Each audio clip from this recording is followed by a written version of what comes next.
Welcome back to the infectious madness of Dr. Dekker. I actually like this screen. This is interesting. Search is made, so I'm assuming that's just, number of things I have typed and then hit enter. Responses found. We got like half of them. That's pretty good. Less than half. Close enough. We got more than 100 responses. That's pretty good. Act progress. So the current act, we're a little less than halfway through. And overall progress through the game, 50%. That's pretty cool. And then I have used 352 hints. Holy crap, I didn't think it had been that many.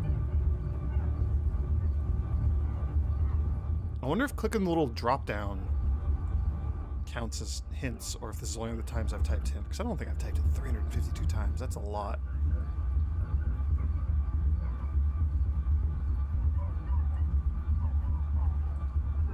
Doctor, you don't give up easily. You're understanding them. I don't know if that's a good thing or a bad thing.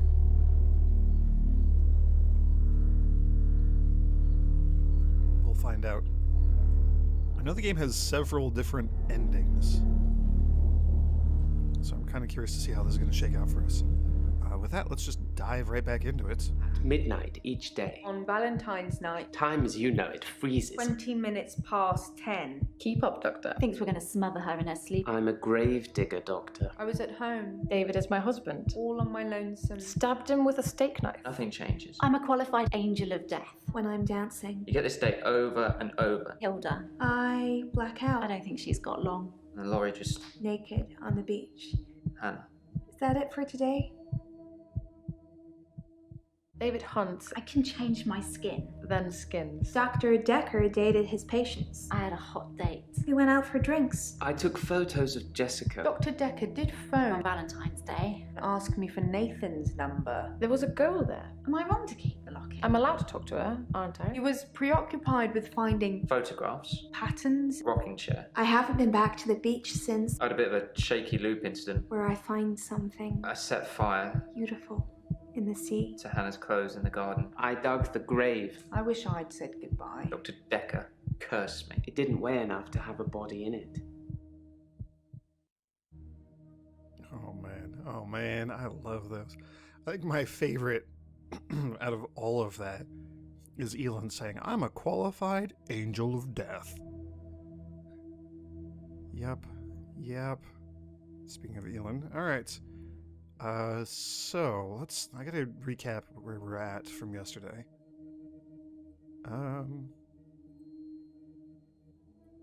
Elon is going to... Okay, let's just recap the people first. Holy cow, before I just dive back into this. So, Professor Warwick, this is a temporary person, optional side quest. Sure, Professor Warwick is a side quest. He's not one of our main crew of patients here.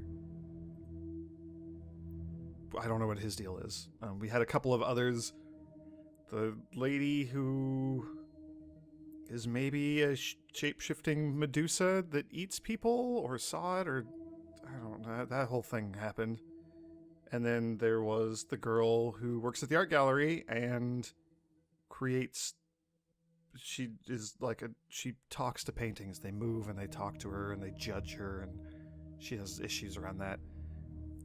That was fun. So I'm wondering what Professor Warwick is going to get. We don't know anything about that guy. I haven't heard his name or have had him come up or anything. We have bumped into, or we're aware of Professor Alderby, who's on the trust that runs this clinic. We'll come back to that. So Jaya here, she is the assistant. She is Dr. Dekker's, and now our assistant. She just kind of runs the place. She's interesting. We got Bryce, who is the grave digger. He works the midnight shift. He digs graves, literally. Works at the church. He found a relic, and now they're excavating relics at the church. His special power, his problem, if you want to call it that, every night at midnight, time freezes for about the length of an hour, and he can just move around in it and experience it. So he used it to catch up on work. He used it for petty crimes, increasingly non-petty crimes, and more recently has been using his extra hour to spy on women and take pictures of them while they're just frozen in place, naked. So that's what he's doing. A lot of women have mentioned that Bryce feels like they don't like talking to him. It feels like he's not really conversing. He's just undressing them in his mind. And let's see. The girl at the art gallery said that he just like stared at her chest the whole time, never looked up and talked to her face. So that's Bryce. This is Claire. We don't know much about her. She's very rich, doesn't work or anything, is kind of only here because, she's trying to get out of trouble with the police. She doesn't really want to be here. She doesn't think she has any problems. She stabbed her husband with a steak knife. They had a bit of an altercation, but it's okay. She murders everyone she meets. Well, there's that. She stabbed her husband with a steak knife, but it's okay. He's just out at the lake house. He's just kind of losing his mental faculties. He hunts animals and skins them, but he'll get better at that with practice. And specifically in this chapter right now, we have Claire's arrest report. Her husband was dead. She straight up murdered him. She didn't just stab him with a steak knife. She stabbed him in the heart and killed him. David Castleford is dead. So I don't know what she's got going on at the lake house. We're going to find out because we're going to be talking to her. So that's Claire. And then there's the whole little like side story. She met a little girl at the lake house, and I don't even want to think about where that's going to go. That might be bad. We'll come back to Claire because she's going to be probably the first one we talk to today. Oh geez, that's going to be a fun opening gambit. Elin, she is a nurse who does excuse me.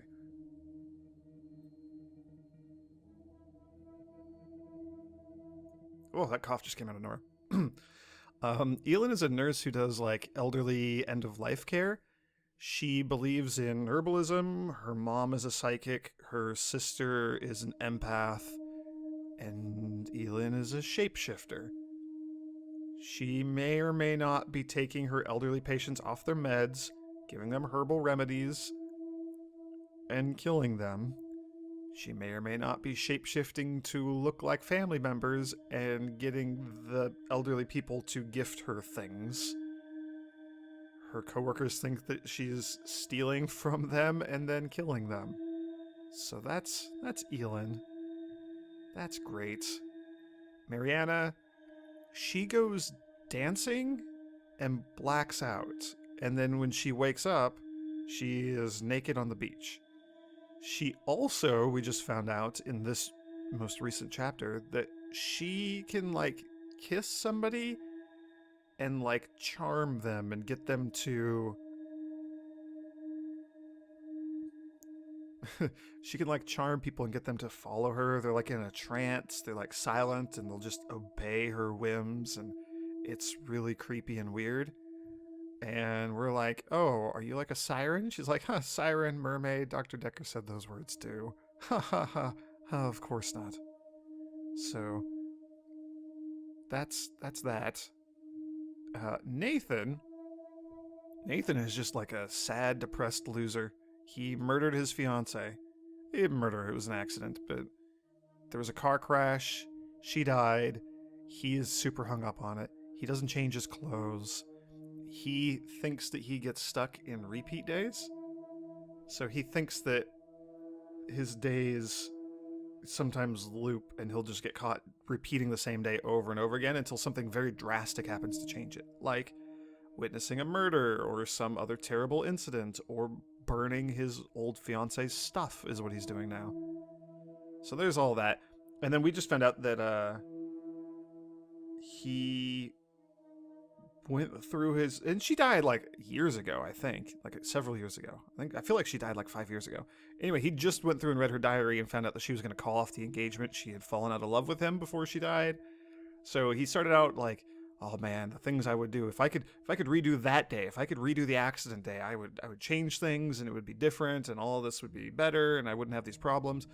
And then just most recently, he's like, if I could redo that day, I would kill her again. I would make sure that she died. I would still pull out. We would still cause the car crash. She would still die because she didn't love me. So he's got issues. And it's maybe getting worse. So that's cool.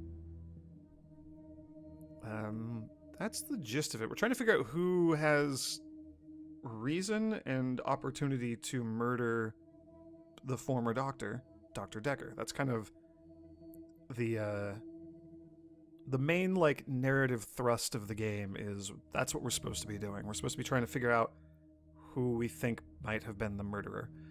Nathan is a prime candidate. He thinks that Dr. Dekker cursed him and forced him to relive these days over and over again.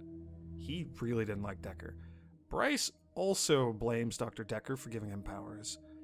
Claire had some sort of deal with the devil that she did with Dr. Dekker, an offer that she couldn't refuse, and she'll take it to her grave. And so did he. So there's something going on there. Oh, and then Bryce, when Dr. Dekker died, there was a funeral and whatnot, and they buried the coffin. And Bryce is like, that coffin was empty. Like, he was not in there. There was not a body in the coffin that I buried that went into Dr. Dekker's grave. So we have like a missing murdered body kicking around somewhere. So that's also cool. That's great. All right, there we go. Good recap. We just have a sip of water here, and then we'll get into it. We're gonna go right to Claire, I guess. She is the big one. Oh, let's go over the evidence. Give me a second.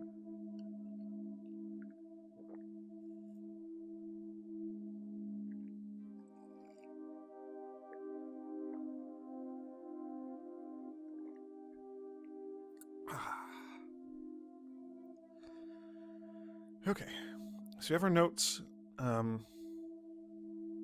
Things going on in here. This is for today. The arrest report says that Claire killed David. I've underlined some things that we need to ask her about. I wonder if Bryce buried David?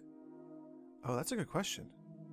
What happened with Ben? Ben is the cleaning worker who found Dr. Dekker's body in the middle of the night, his dead body, and is suing our clinic for like emotional trauma or whatever.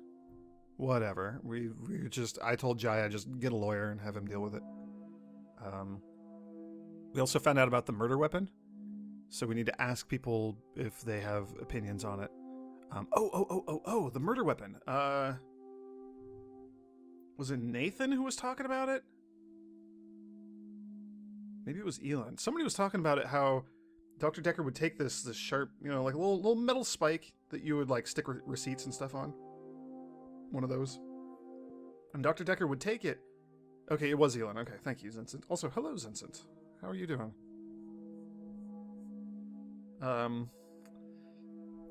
He would take it and he would like stab himself with it, but it wouldn't bleed. It wouldn't like leave wounds because he's like, I don't think it'll hurt me, therefore it won't hurt me. So that's a whole thing that he would do, Dr. Dekker. So it's weird that he would stab himself with this thing and then, that's how he died, was being stabbed through the heart by this thing. That's a whole side thing. We need to talk to Jaya. We haven't talked to her yet. People creepily follow Mariana. Mariana has a dream about finding something beautiful in the ocean. So that we're going to keep following up on. The only remember it was Elin because she said, he didn't think the blood would bother me because I'm a nurse, but there also was no blood. Okay, yeah, that's right. Okay. So we've got a bunch of notes in here, and then my own notes at the bottom. So for alibis, everybody seems to have an alibi for where they were on Valentine's night, the night of the murder. But there's 3 people that we kind of can't verify. Claire, who we're going to talk to next, she was just out at the lake house with maybe her dead husband or his corpse, or we're not really sure what's going on there. Did she like find a wild animal and name it David and think that it's her husband? We're going to actually get into her situation here soon when we start questioning her about the police report. But we can't verify that. She just said that she wasn't here, and that's the best we got. Mariana was at the beach She saw Elin. Elin said that she was at the pier also on a date. Mariana verifies that and says that she saw Elin. She saw that Elin was on a date, but nobody saw Mariana because she was just on the beach, probably naked, blacked out. I don't know what her deal is. So that's a thing. So Mariana could theoretically not have been there. She could have just overheard that Elin was at the beach or something. And then the last one is Jaya. She was just at home on her own. Didn't come into the office that day. So we don't know about that. So far as motives, nobody really liked Dekker. But Nathan, really hates Dr. Dekker. He's the one who seems to be the most negative about his superpower. His seems like it would suck, to be fair. Out of all of them, his seems like the most miserable. So nobody really was a fan of Dekker. But Nathan hated him. So that's a pretty good recap. Last little bits. We got the footage of Professor Alderby, who Jaya said that Alderby likes to pretend he's a patient and come in and test or try to push his philosophy on any new doctors, so we should expect to see him at some point. Just to recap, he's a guy talking about Cthulhu and chaos theory. Nothing, of course. The faculty thinks I've gone loopy, like some kind of spongy Mobius strip. That's why I'm here, isn't it, Dr. Dekker? Him, God, the great old one, the elder god, Cthulhu, however you address him. Okay, I'm not going to go through that whole thing, but that guy. So he's talking about Cthulhu, and Cthulhu loves chaos, and how doctors and nurses and people who try to stem the tide of chaos are the last great bastions of humanity, blah, blah, blah. Dekker resigned. This is another interesting thing. He was going to resign. He was going to resign a few days before he was murdered. Or, he put in his resignation a few days before he was murdered. This is the 11th. He died on the 14th, on Valentine's Day. And we don't know why. We don't know what the deal is with that. We just know that that's a thing. Crime scene. This is Dekker's death. He was killed in the evening on Valentine's Day between 8:30 and 10:30. His body was found at 10:20. He was stabbed by his paper spike, like we already said. So we're asking about that spike. Last thing, we already went over this once. We're going to come back to this when we start questioning Claire. But Claire's arrest record, a neighbor called the police because she heard an altercation. Police showed up, just went in there. She was just chilling, just hanging out with her dead husband, who she had stabbed with a steak knife. Also, everything was just covered with blood. And they were like, hey, do you know this man? And she's like, oh yeah, it's my husband. I just murdered him. And they're like, cool, you're under arrest. So we have a bunch of words here or phrases that are underlined that, quote unquote, us, the doctor, did this to make, to keep track of things that we should ask about. So neighbor, blood, steak knife, dead man, husband, murder. We will have to bring those up. And now we are completely caught up. That is absolutely everything that ever could have happened. Let's get into it. I guess we're just going to start with Claire. I guess we're just going to talk to Claire. Hello? Claire. I've been to the lake house regularly, keeping an eye on David. I saw the girl again, the one I told you about. She was playing outside.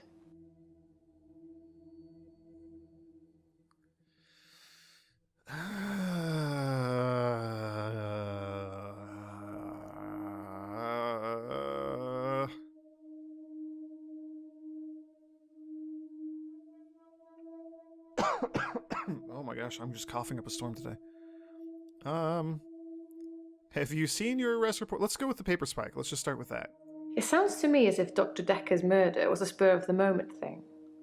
If you were planning to kill someone, you'd bring a weapon with you, wouldn't you? I imagine that the paper spike made a very good weapon, though. It could look quite menacing, glinting in the moonlight. Yep. Not creepy at all. She's totally the murderer.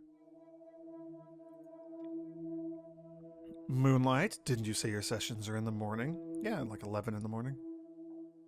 So quick to jump to conclusion, Doctor. Obviously, I meant sunlight. Just pop down here to my notes real quick and just say...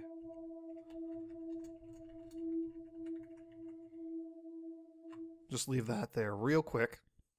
Okay. Back to talking to Claire. Ah, Claire's the murderer, right? She murdered him. She just told us that she murdered him. Case closed. Alright, we're done. Done here. We win. Game over. Good game, everybody. That was a short stream. Alright, take care, everyone. I'll see you tomorrow. We'll play a different game. Alright, we'll ask about their arrest report. It makes for interesting reading, doesn't it? I can tell you're dying to ask me about it. Fire away. Is Dave... Oh, still in caps lock. Is David dead? If David doesn't exist, then that means that I really did kill him. He really is buried, and I really should be going to prison for a very long time. That just doesn't seem right to me. It's more probable that I reanimated him under Dr. Dekker's guidance. Ah, cool. Wait, reanimated? The report says you were arrested for murder. We'll just go through it in order, I guess. That's what it says. I can see you're confused. The police say that David is dead, fatally wounded when I stabbed him.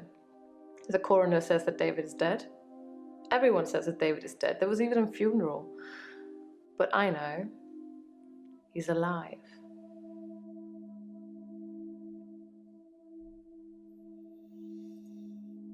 Why did you have a funeral? And why? How is He's he buried at alive? Henley Church. You can go see for yourself. There's even a headstone. One of your other patients was a pallbearer. I never forget her face. You should ask him.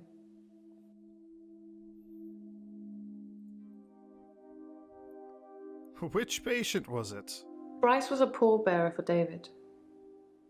He's also a grave digger, I believe. Yeah. We're gonna cut to Bryce real quick, because I'm just curious to know what he says. Here, let's just go, hello, Bryce.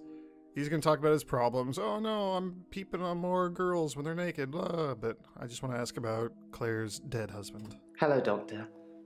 I've been thinking about our last session, and I just wanted you to know that I'm not a bad person. I know taking naked photographs is wrong, but you don't know what it's like until you face the same temptation. I'm assuming you don't know what it's like. Do you have an extra hour, Doctor? I don't need an extra hour. I just... Did you bury David Castleford? I'm actually a classically trained pallbearer. There are a lot of health and safety considerations. Not everybody can do it. Well, properly at least. Occasionally I step in if the funeral director is short-shouldered. I do remember her face. She wasn't upset in the usual way. She seemed agitated.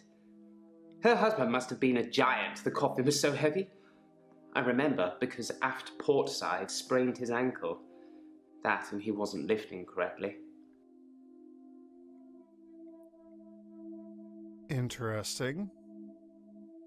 Did Claire ask you to do something with David's body? Nobody gave me the memo that Claire was telling everybody about our arrangement. Sometimes a few slip out the back for student use too. These things happen in all cemeteries. It's best not to broadcast it. That's creepy as hell. What? Why? What? No, he's like black market selling bodies. Oh my gosh, Bryce is just... The more we learn about him, the worse he is. Okay, so he... do we have... No, okay, no more follow-ups with regards to the Castlefords. So, yeah, he participated in the so-called funeral and then recovered the body? That's what I wanted to know. Let's go back to Claire. How do you know Bryce? Smuggling a body out of a funeral can be difficult, unless you pay the right people. Yep, so yeah, and this goes into our notes. I should tell Bryce that Claire says he's been smuggling bodies. We just did that. Yeah, Claire's the murderer. Claire has to be the murderer. Are you kidding me? Ugh. She's terrible. She murdered so many people. Okay. The report says you were arrested for murder. That's what it says. I can see you're confused. The police say that David is dead, fatally wounded when I stabbed him. Fatally wounded. David wanted to have a talk about our relationship. Not something any married person wants to hear. He said he'd been with Iris for about a year and that he loved her. He said he didn't love me anymore, which I know is a lie. You don't just fall out of love with somebody. I reacted badly. I grabbed the nearest weapon I could find, which happened to be the steak knife, and stabbed him with it. There was so much blood. I instantly regretted it. So I fixed him. So she fixed him. Okay, so I just want to point out that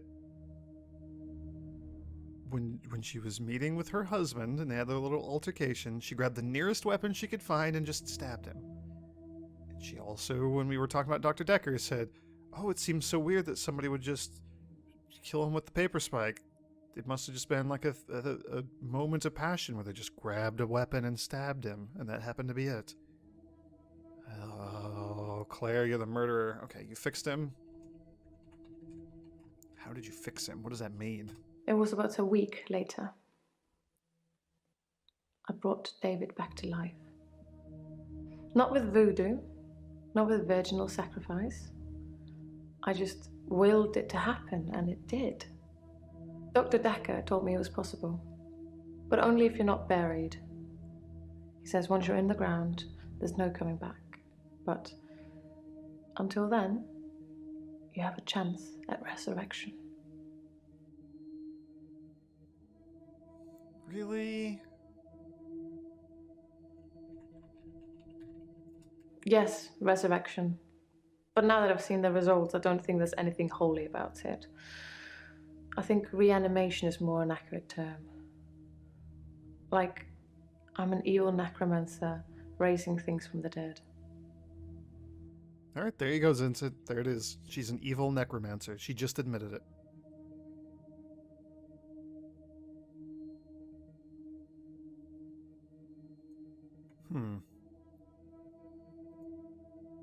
What were the results? Yeah, what's going on with David?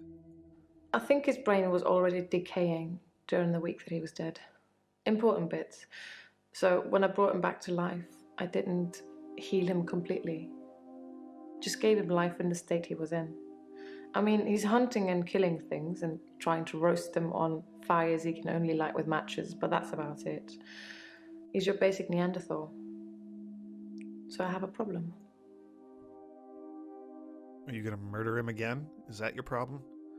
Okay, so wait, I just need to point out that he's lost. She murdered her husband. She let him rot for a week. Then she revived him.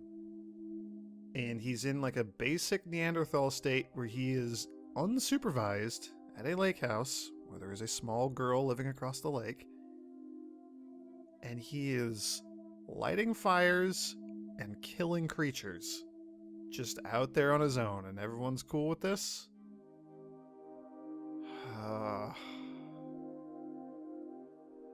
I'm concerned about the fire. Is he gonna like burn down the lake house and the forest and everything? Oh my gosh. Alright. Okay, fine. I think his brain was already decaying during the week that he was dead. Important bits. So when I brought him back to life, I didn't heal him completely. Just gave him life in the state he was in. I mean, he's hunting and killing things and trying to roast them on fires he can only light with matches, but that's about it. He's your basic Neanderthal. So I have a problem. All right. Now what's your problem? I'm being charged with murder because the police don't know he's still alive, and I can't get David to vouch for me for obvious reasons. I think it would raise quite a few more questions than answers, which is why I'm hoping that you'd be able to help me. Help you how? Considering the circumstances, I'd be grateful if you could see your way to declaring me temporarily insane at the time of the murder, to lessen my sentence. Because I'm not a killer, but I can't prove otherwise. You don't still think I'm a killer, do you, Doctor? You are literally a killer. You killed him, and you killed Dr. Dekker. And you're gonna kill a little girl, too. Oh, Claire, you're terrible.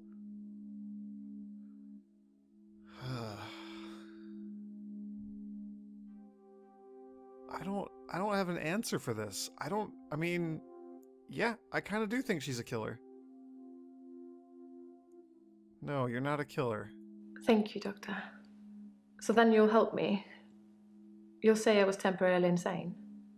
Let's just unleash her on the world. Let's just see where this goes. Yeah, sure, I can do that. Thank you, Doctor. That's all I needed to hear. From you or Dr. Dekker. But Dr. Dekker wouldn't do that for me. He wanted something else.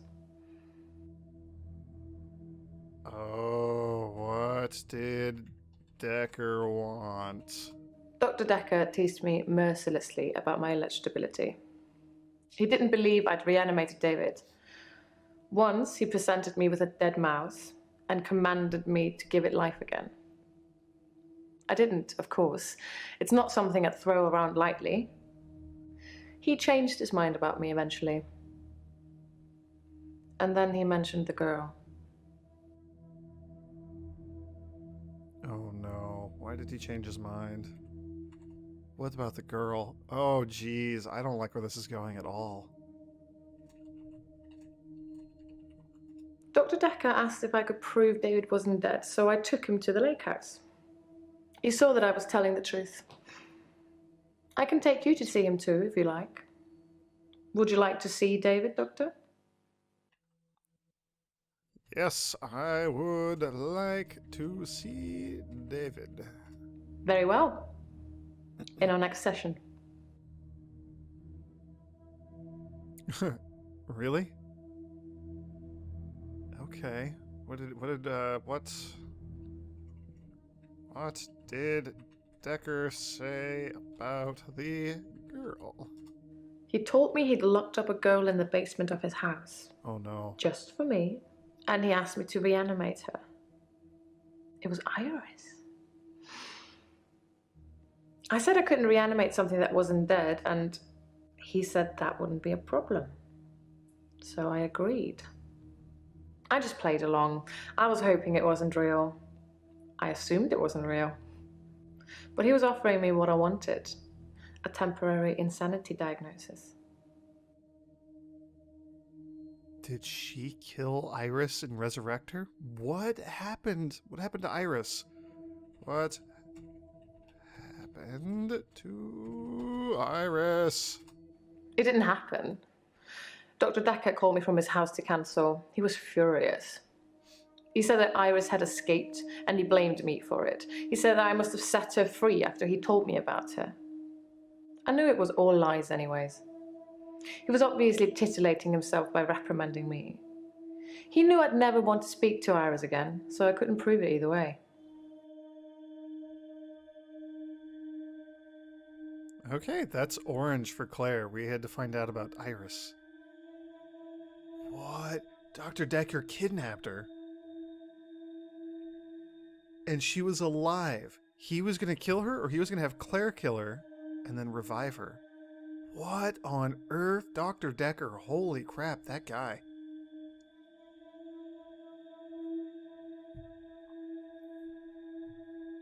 Alright, so maybe Claire did have a motive for this. Claire said that the girl in Dekker's basement was Iris.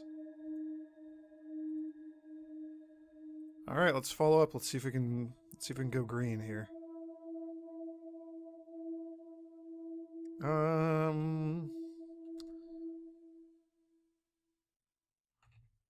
Just blood? I don't know. The report mentioned that there was a lot of blood. She also mentioned it, so just...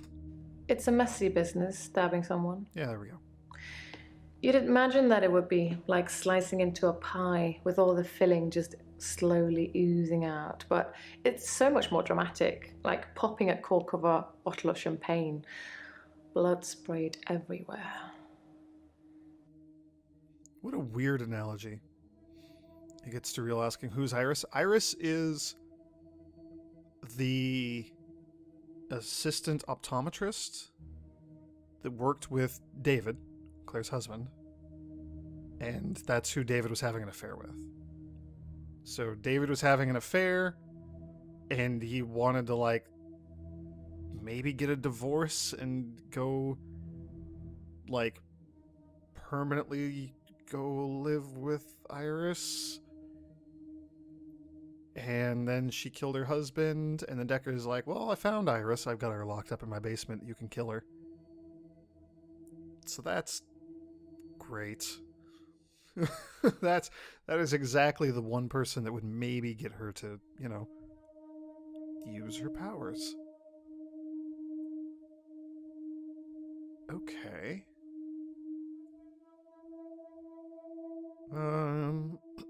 Is there anything else in the arrest report we want to talk about? Oh, neighbor?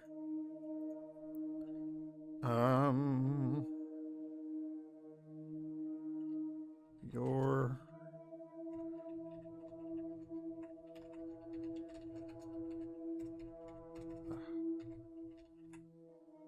My neighbours seem far more interested in my business than they are their own. The lake house only has one house opposite, and it was on sale for some time. I suppose I should have bought it.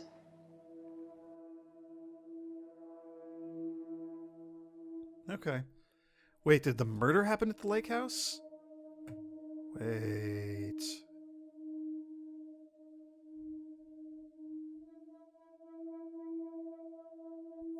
I don't know. This doesn't tell us.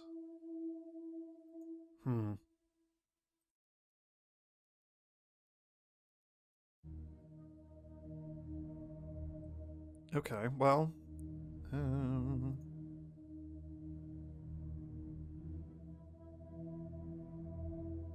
Good grief. So... Oh, we need to ask about the little girl. The girl was playing. She mentioned that she went to the lake house, saw the little girl again. She was playing outside. I didn't speak to her this time. Something about her made me feel uneasy. I just watched her from the bedroom window. She'd caught a fish. She was holding it in her hands. That was creepy as hell. You're just gonna hide in your room and watch, like, stare at this little girl? She caught a fish? I wasn't close enough to see, but for all intents and purposes, it looked as if the fish bit her. 1, 2, 3, 4, 5. Once I caught a fish alive. Claire, you got problems. You got some issues, Claire. Alright, well, that closes off this. Was there anything else up here?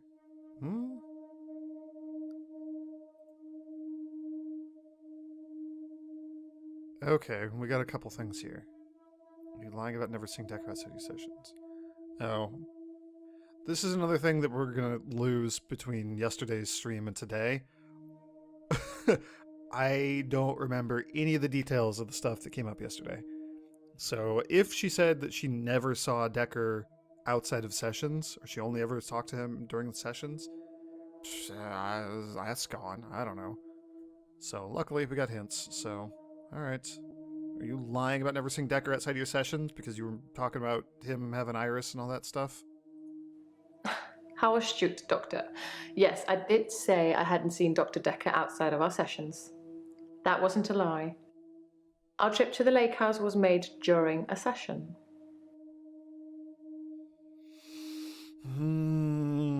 Claire's a liar. Alright, how did you bring David back to life? You tell me. What could possibly explain that?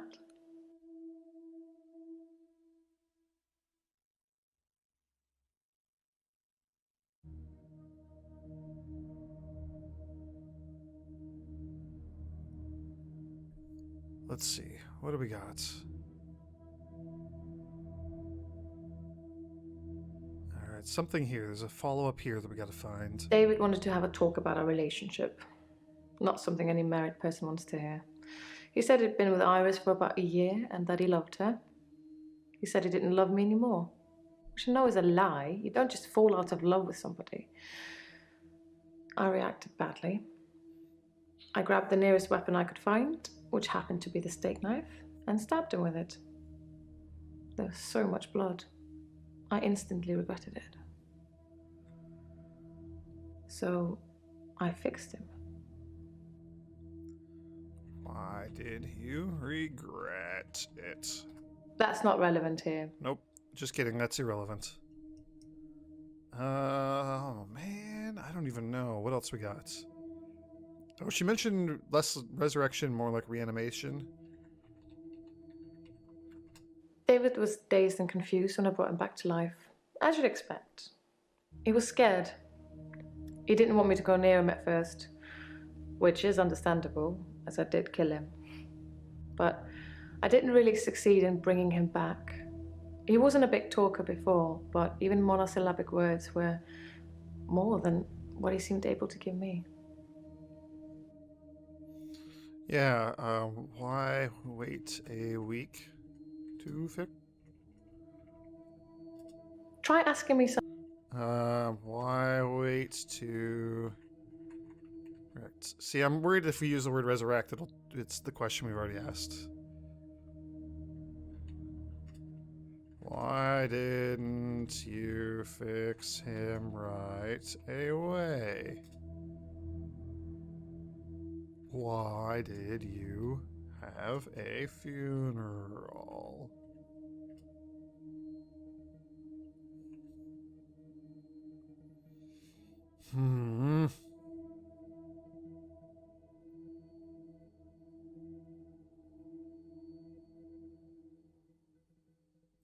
David was dazed and confused when I brought him back to life, as you'd expect. He was scared. Why was he scared? Sorry. Man, I gotta get back into like the mindset of how do we ask questions in this game. Little girl was playing and she caught a fish. Oh. What are the alternatives? If I didn't Okay, this makes sense now. So what was it? This one? You tell me. What could possibly explain that? Okay, what could explain it? And then like one of the very first things that I asked was maybe David's been dead the whole time.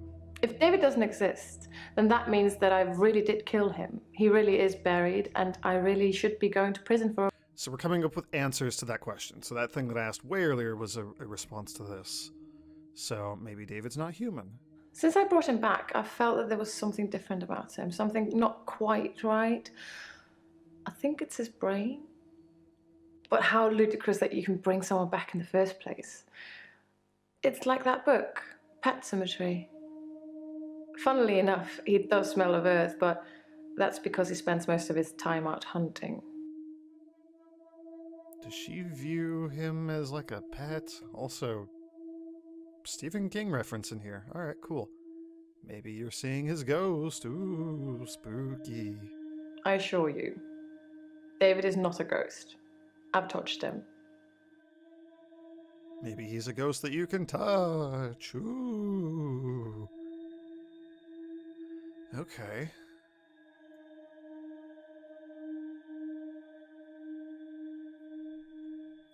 Maybe you are hallucinating.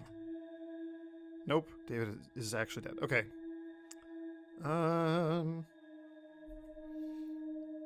There's more about the little girl who was playing. I didn't speak to her this... Oh, why didn't you talk to the girl? Why didn't you talk to the girl? didn't you speak to her? I don't know what you're after. Ah. Do you have any more hints? Nope. Let's go for a hint. I'm out of ideas. Has anyone else seen David? That's a good question. Has anyone else seen David? Yes, the father and daughter who live opposite will have seen him, I'd imagine, although they won't have talked to him. If anyone approaches him other than me, David would run a mile. The sociable part of his brain must have died in that week too.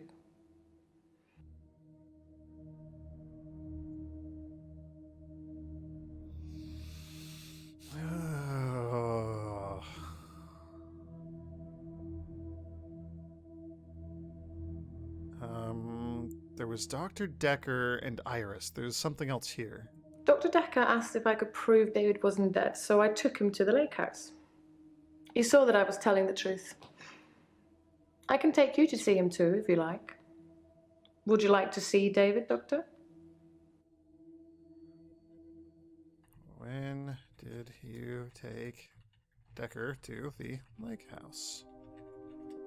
I think it was a mistake taking Dr. Dekker to see David. Here we go. Dr. Dekker wanted to examine him, so they went into a different room. I wasn't worried. David wouldn't speak. But Dr. Dekker seemed very distant after that. He didn't say a word on the way back. Yeah, because you're an evil necromancer, witch, murderer lady. Holy cow. David wanted to have a talk about our relationship. Not something any married person wants to hear. He said he'd been with Iris for about... So, talk about your relationship. Or falling out of love. I guess those are the two things in there that we might be able to pursue. Think, Doctor, think. Use your...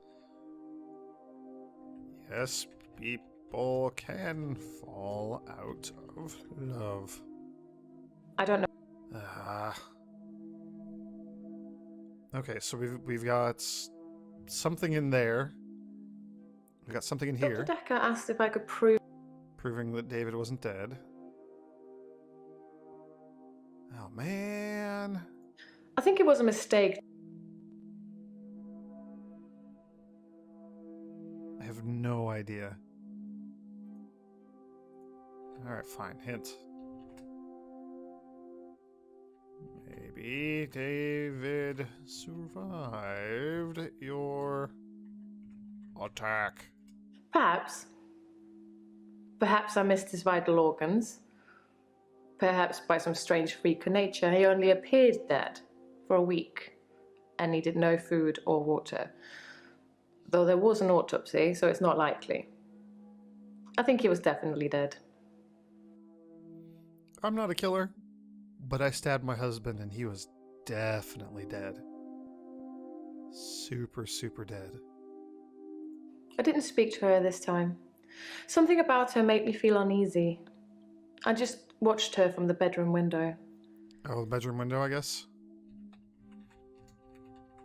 Oh, I found the key. It must have been there all along, in a drawer in the hallway. I could have sworn I'd looked there already. Did someone else take the key?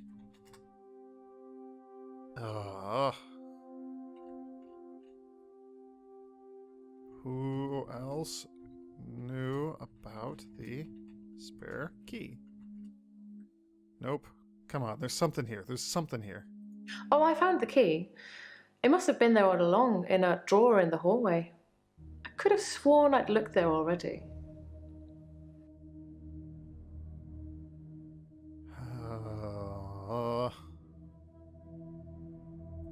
I think it was a mistake taking Dr. Dekker to see David. Why do you think it was a mistake? I don't know, Doc. I don't know either. You're the one who said it. Alright, let's go for another hint.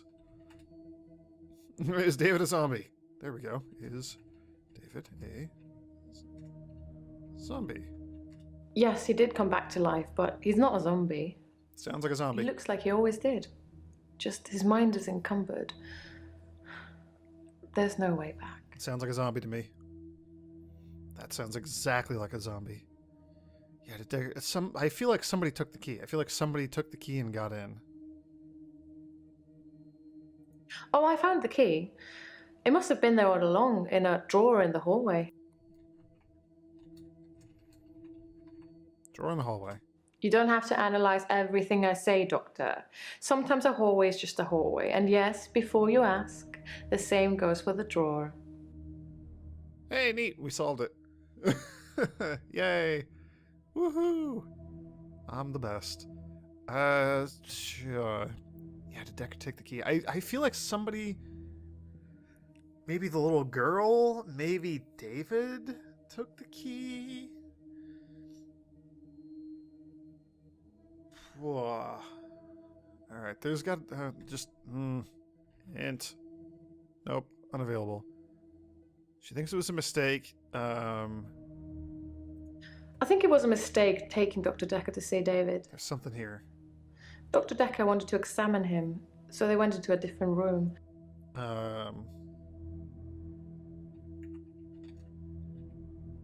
I'm afraid I don't know. Why did Dekker take David to a separate room?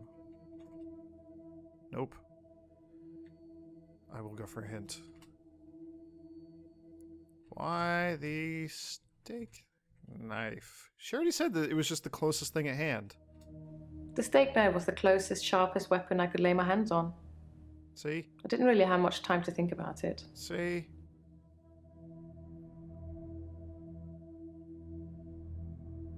Why didn't you have time to think about it?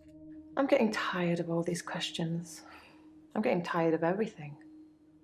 What, are you gonna kill me too? The steak knife was the closest, sharpest weapon I could lay my hands on. Just like the paper spike. Murderer. Dr. Dekker asked if I could prove David wasn't dead, so I took... Can you prove... David? Oh my gosh, I have no ability to type today. I need to, like, make some tea. Is not dead. I have a picture of him I took after he came back. I'll bring it in next session. Hey, look at that. Alright, neat. Okay, so that's everything up to here. David was dazed and confused when I brought him back to life. As you'd expect. He was scared. He didn't want me to go near him at first, which is understandable, as I did kill him. But I didn't really succeed in bringing him back. He wasn't a big talker before, but even monosyllabic words were more than what he seemed able to give me. Yeah, that's a good question. She's mentioned that Dekker made her an offer that she couldn't refuse. Dekker was really interested in the reanimation powers. I feel like Dekker wanted her to kill him and bring him back. Or just bring him back if he died or something like that. Did you resurrect Dekker? Did you bring Dekker back to life?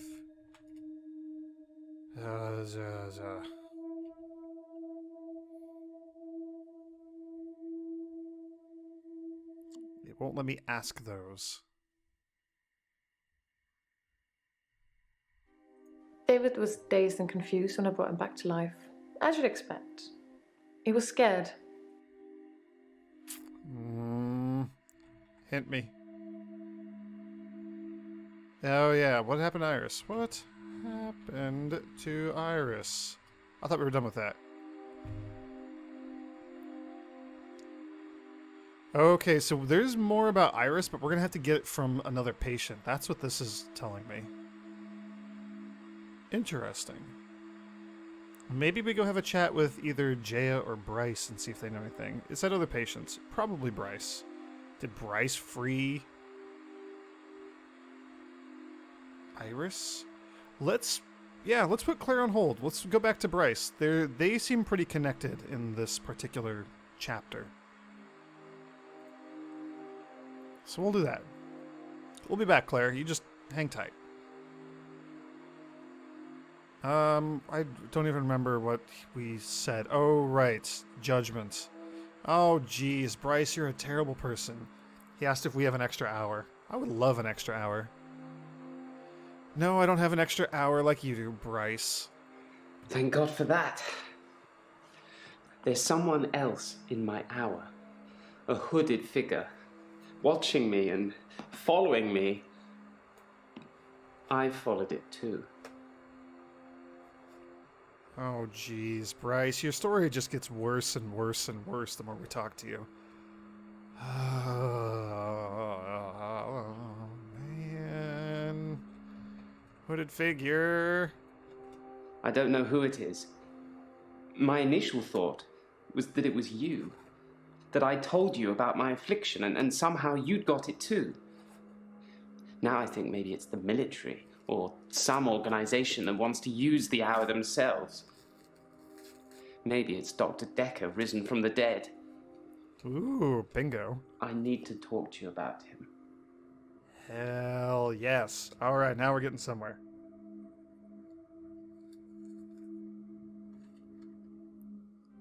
Okay. Tell me about Dekker. I spied on Dr. Dekker, not long before he was murdered.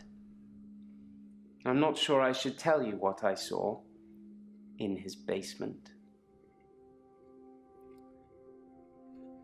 Did you find a girl in Dekker's basement? I'd been feeling uneasy with Dr. Dekker for some time. I mentioned how he'd changed before, so I began spying on him at home. One night, the basement door was open, and Dekker was returning upstairs. I skipped past him, and there she was, a girl. It was difficult to tell. It was dark, and she was chained. Son of a gun, he found Iris. He's the one who freed Iris. He found Iris chained up in Dr. Dekker's basement. She was chained? I don't know what you... Nope. Tell me about the girl. I don't know either. I'd been feeling uneasy with Dr. Dekker for some time. I mentioned how he'd changed before, so I began spying on him at home. One night, the basement door was open, and Dekker was returning upstairs. I skipped past him, and there she was, a girl. It was difficult to tell. It was dark, and she was chained. I tried asking about chained. All right, we'll start with girl. Girl. No. You have an interesting aura, Doctor. What about my aura? I don't often see auras, Doctor. But yours is unusual. Like, you're more than one person. Maybe I've had a few too many drams.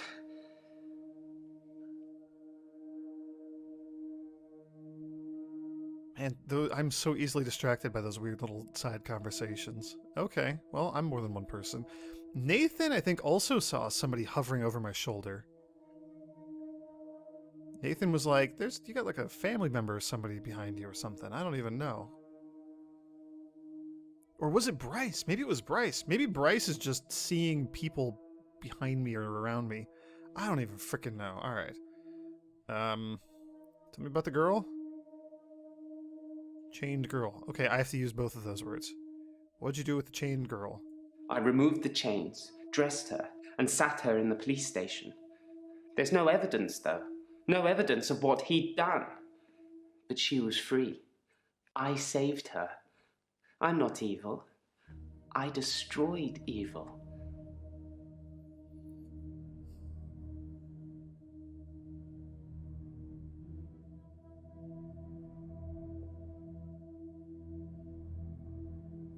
freed Iris, though. You interrupted the whole weird, like, resurrection thing that he was gonna do. Or he was gonna murder her and bring her back to life, which I guess does sound pretty evil. Okay, where did you follow the hooded figure to? Whatever it is that's following me, it doesn't want to catch me yet. If I move towards it, it runs away. And when I follow it past temptations. A bar brawl, an open till, an open bedroom window. Like it's testing me. I feel like you just have problems with impulse control. And you don't... you're just a terrible person, Bryce. Alright, let's ask about those things. Tell me about the bar brawl. I split the brawl up. Why would you do that? Tell me about the open till. I did nothing. I'm not stealing anymore. Tell me about the naked people inside the bedroom. I looked in. Yeah, you did. Watching other people is somehow built into our genes, Doctor. There was an old woman in bed. Oh, Bryce. I went inside. Oh, Bryce. Her bed covers were smoking. I think she'd fallen asleep holding a cigarette. I took the covers and put them in the bath. She'd have died otherwise. And no, I didn't take any pictures. Alright, well, he beat me to my next question. So that's great. Bryce says you took the girl in Dekker's basement to a police station.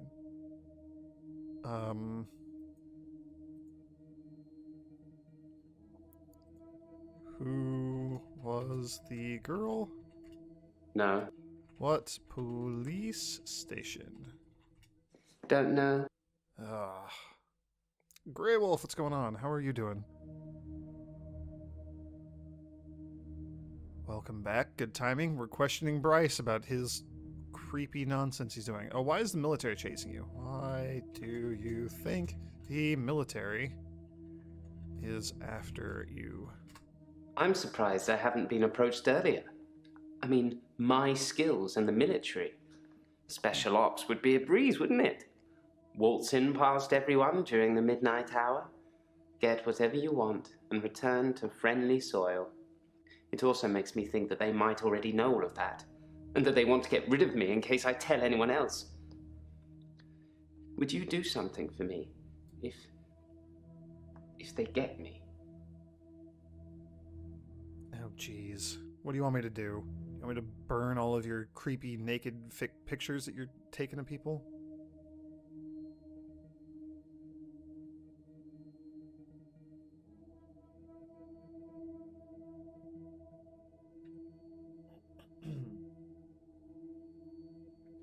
That guy's weird. They're all weird. But yes, Bryce is real creepy. Yes, I would do anything for you. That means nothing to me. Yes, Vienna. Yes, I will do something for you. Would you tell Jessica I love her? Oh, God. She didn't really know me that well, but I did love her. And also, there's a hard drive in the bottom drawer of my drinks cabinet. Yeah, there it is. There it is. Please destroy it. Please, don't look at it. All right, well, we found out where he keeps all of his creepy naked photos he takes of people.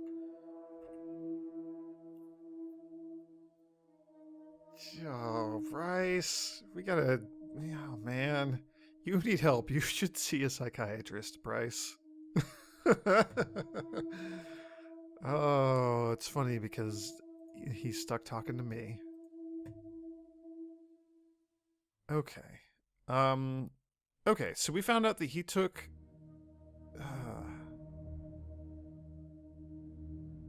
What happened to the girl you took to the police station? In simple terms, I've got nothing to say. That doesn't help. There's a thread there that we need to finish, right? I removed the chains, dressed her, and sat her in the police station. There's no evidence, though. No evidence of what he'd done. But she was free. I saved her. I'm not evil. I destroyed evil. Yeah, he dressed her and presumably took pictures of her too. Oh, man. Okay, let's back out of Bryce and head back to Claire briefly. So, Iris was rescued and taken to a police station. What? She was actually his prisoner. Bryce saved Iris? So that's 2 favors I owe Bryce now. And Iris? I'd probably have stopped her death if I'd known it was real. I suppose I should have a chat with her now. Yeah, but you're gonna murder her. Why? Claire, you're the worst. Claire, why? Chat with Iris. Nope.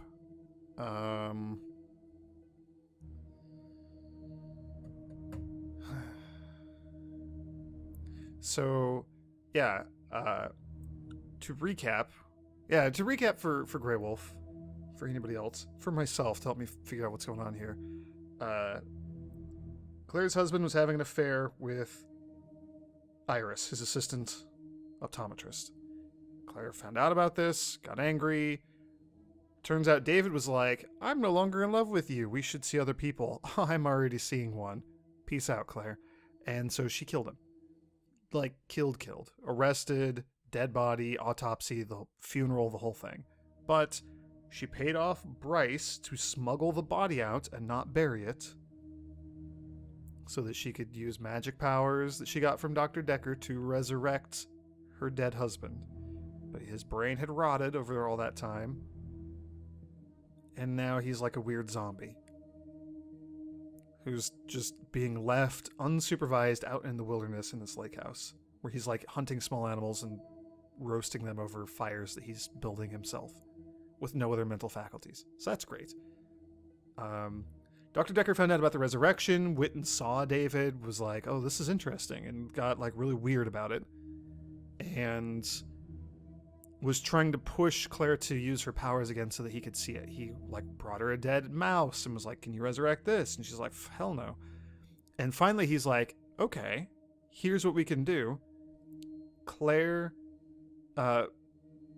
like didn't want anything to do with this, and then Decker's like, okay, I have somebody chained up in my basement. I want you to come resurrect her. And she's like, well, what does that mean? And it's like, well, it's Iris. And Claire's like, well, that's bad, but I can't resurrect somebody unless they're dead. And he's like, oh, don't worry, we can totally kill her. Not a problem. It's Iris. And so when Claire was kind of going to follow up on this, Dr. Dekker got all freaked out and was like, oh, she's gone. Everyone's conspiring against me, blah. And it's because Bryce found her and freed her during his weird little time-paused hour. Holy crap. All right, what else we got? You would probably stop the death. Stop. There was something delicious about the idea of getting revenge on Iris by having Dr. Dekker kill her. But I'm not wicked. Yes, you are. Yes, you are. You're very wicked.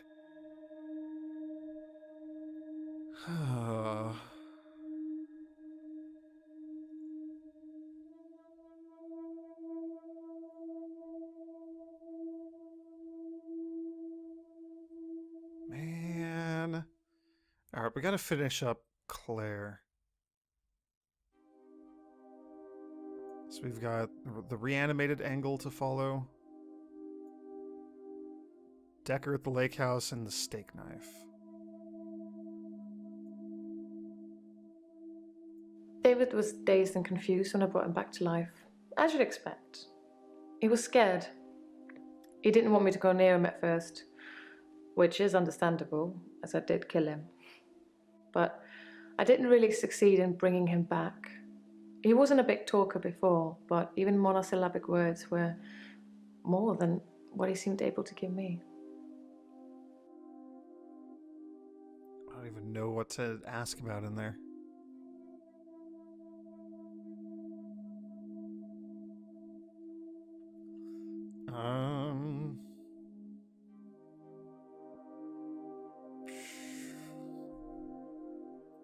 David was Dazed and confused, maybe? He made sounds. There we go. I could understand him a bit. I thought he'd improve with time, like a child learning to talk, but he didn't. It's only recently that I've come to that conclusion that he's not going to get better. He's not going to be right again. I think it's his brain. At least he is safe where he is. Oh, jeez. Not if people are stealing your key and breaking into your lake house while you're not there. Oh, gosh. What game am I going to play after? Well, fun story. The developers who made this game just released a second game in this same style called The Shape-Shifting Detective. Don't know if I'm going to play it right away, but it's going to come up real soon here. I might just... I don't know. I don't even know. But the shape-shifting detective... words. The shape-shifting detective is on the docket. Oh my gosh. I might do that next. I don't know.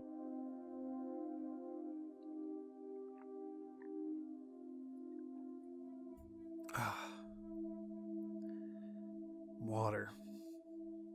I did just make some tea. I will need that here in a moment. It's very hot still. Okay. Dazed and confused. He's not going to get better. His brain, maybe? No. He made sounds.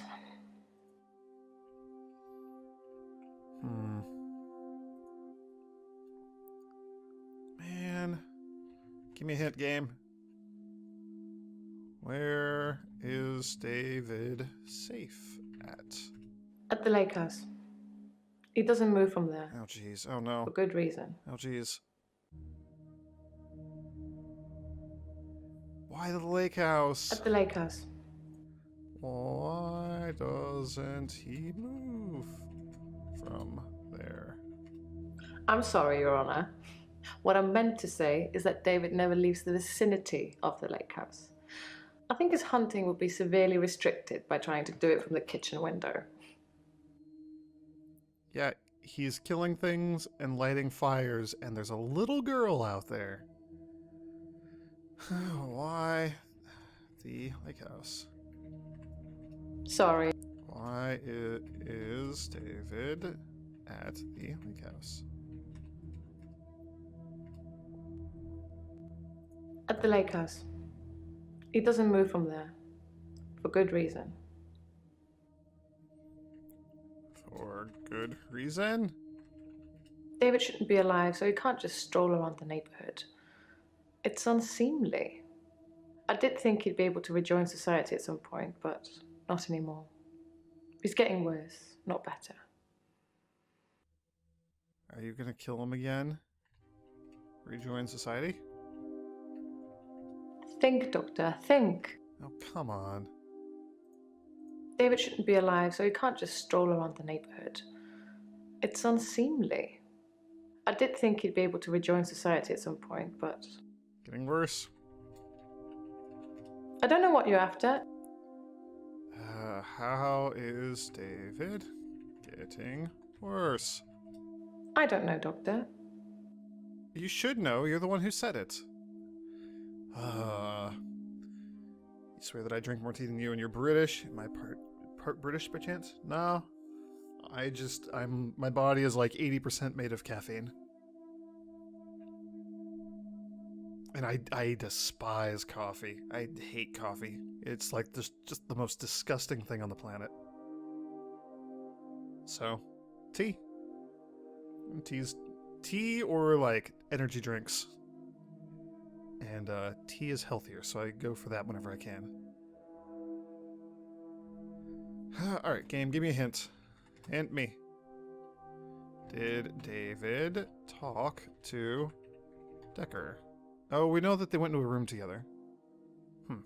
You're saying that my David would speak to Dr. Dekker, but not his beloved wife? I don't think so, Doctor. And even if that were true, what would he say? What would he tell him? I don't know, but I'd be much more willing to talk to complete and total stranger and or psychiatrist and not talk to the person who murdered me. Ugh. David shouldn't be alive, so he can't just stroll around the neighborhood. Unseemly? Do you see David here? No, Doctor. That would be ridiculous. Hey, Redums, long time no see. How are you doing? I hate coffee. Coffee is gross. Just don't like it. I have tried so many different types of coffee and coffee mixed with other things, and it just doesn't work. Just, it's not for me. Okay. Alright, cool. So that, Do you see David here? that wrapped that up. Nice. So, we've got the steak knife. We gotta ask her more about that. There's something else there. Good grief, Claire. Okay. That seems to be our last thread to follow here. The steak knife was the closest, sharpest weapon I could lay my hands on. I didn't really have much time to think about it. Why didn't you think about it? I'm getting tired of all... Oh, come on. Why the steak knife?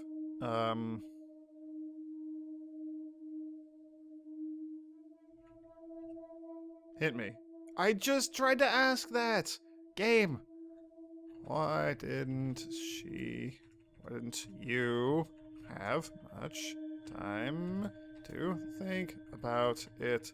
I hate when I have the right question, I just am not using the right words. So the game's like, no, that's wrong. But I'm very glad there's a hint system exactly for this reason. I didn't plan to kill my husband. It was a spur-of-the-moment thing. Just like when you killed Dekker.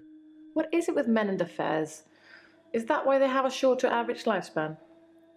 No, their lifespan's short because you keep murdering them. Okay, we're done with Claire. Look at that. Perfect. Bingo. That was it. She didn't plan to murder her husband. It was a spur-of-the-moment thing, so she grabbed something sharp and stabbed him with it. It's funny, because she said the same thing probably happened to Dr. Dekker. It probably wasn't planned. It seems like a spur-of-the-moment thing. Somebody probably just grabbed the sharpest thing in the office, the spike, and stabbed him with it. Cool. Great.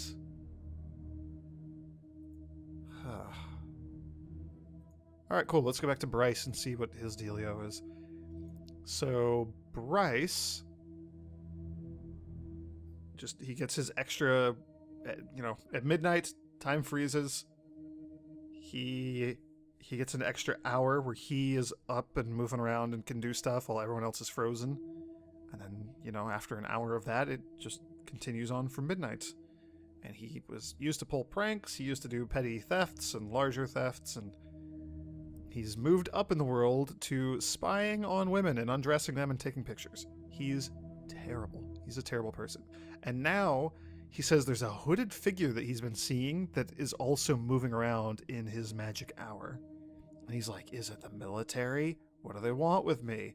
I'd be a pretty badass spy. I'm basically James Bond. And we're like, no, Bryce, you're just a creeper. He also told us where he stored all of his naked photos on the hard drive.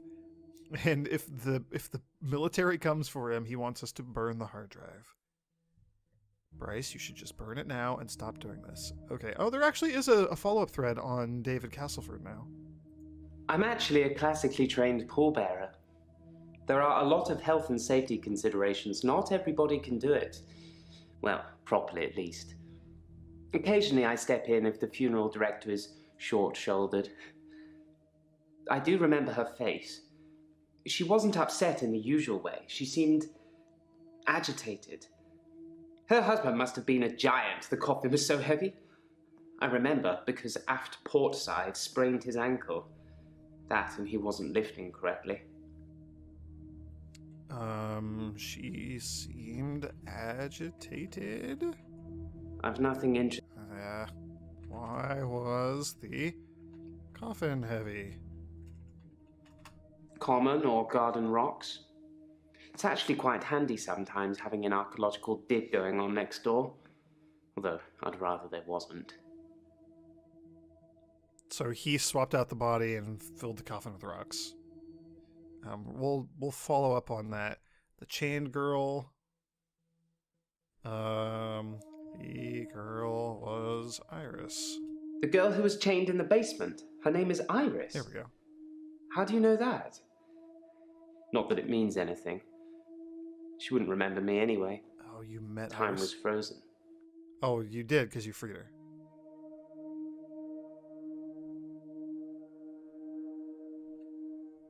Did you put rocks in the coffin?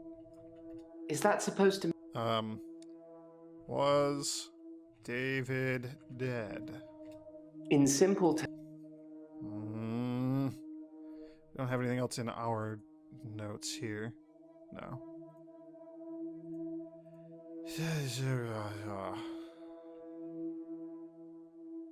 Why was the coffin heavy?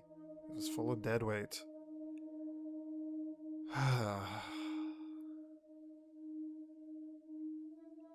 Okay, hooded figure.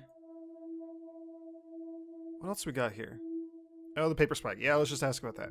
Dr. Dekker frequently used that paper spike on his desk as an example. I'm sure he did it with the other patients too. He'd make me look at it, touch the point to see how sharp it was. He'd tell me that because I think it's sharp, it will hurt me. But if I thought it was nothing, it could pass right through my hand. Okay, that's enough to turn Bryce orange, so theoretically we could be done with him, but we're not done. We're going to keep going here. So he did the weird stabbing himself with the paper spike trick for several people.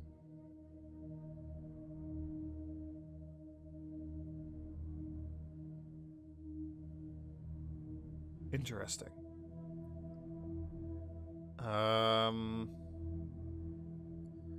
Oh, all this crap. Oh yeah, the pallbearer on aft port side sprained his ankle. Let's do this.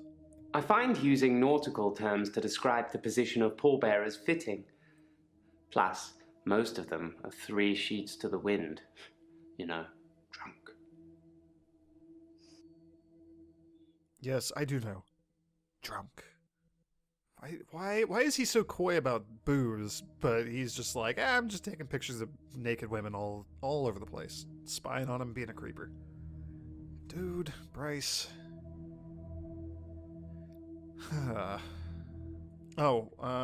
Why won't she remember you? Is that supposed... Nope, there's more about Iris. Oh, and there's more about the paper spike. Did Dekker stab himself?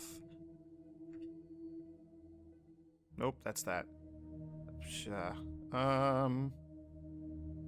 Have you seen Jessica again? Jessica is a beautiful woman. Oh, jeez. I've not spied on her since the incident we talked about.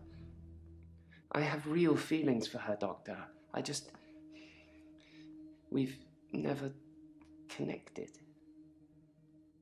Yeah, because your only interaction with her is waiting until time's frozen and then spying on her and taking naked pictures of her. Oh, Maybe you should try talking to Jessica. Why would I do this? Alright, how's your job going, Bryce? How are you doing, buddy? I put my hand through a rusty nail at work today. It hurt like hell and bled like I'd been shot. I closed my eyes and thought, this isn't happening. The nail is just a worm, and it will wriggle through me. When I looked back, can you guess what I saw? A lot of blood and a giant hole in your hand. You saw a worm? My hand had healed. Yeah. The nail had become a worm and was wriggling in my palm. That's gross. It was like a little miracle. Like magic. you believe in magic? I shouldn't really say miracle or magic. They're words that Dr. Dekker used when he tried to get you to think things and make them real. But do you think it's real, Doctor? That magic is real? Yes, I do think magic is real. Then so it is. Close your eyes. Oh no. Imagine you're in a graveyard, What are we doing? looking at the gravestones. One catches your eye, so you take a picture of it, a picture that you now have.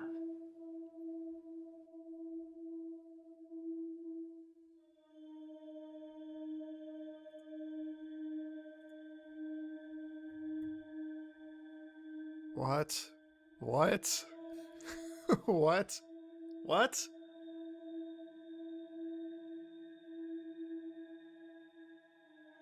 How old is Dr. Dekker? Is Doctor his first name?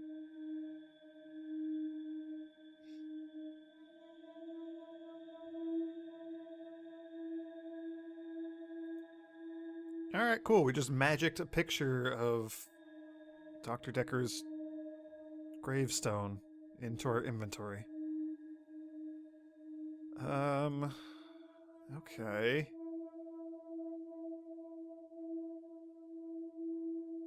Oh, jeez. I don't want to do this. I don't want to do this. I don't want to do this.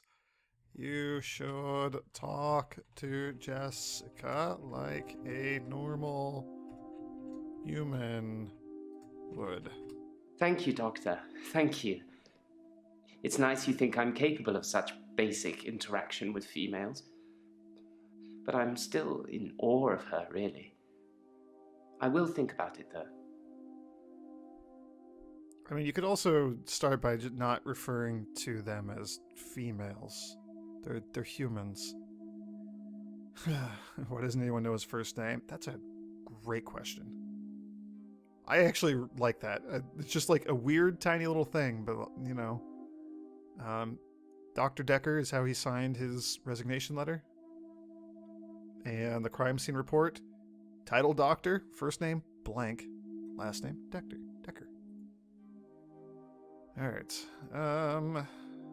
Okay, that seems to wrap up the Jessica situation. So I guess we gotta talk about his hand? Or the spike?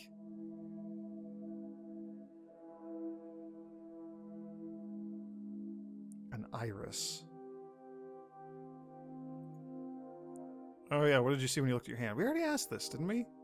He saw a worm. We know this. When I looked back at my hand, it was healed. Look, see?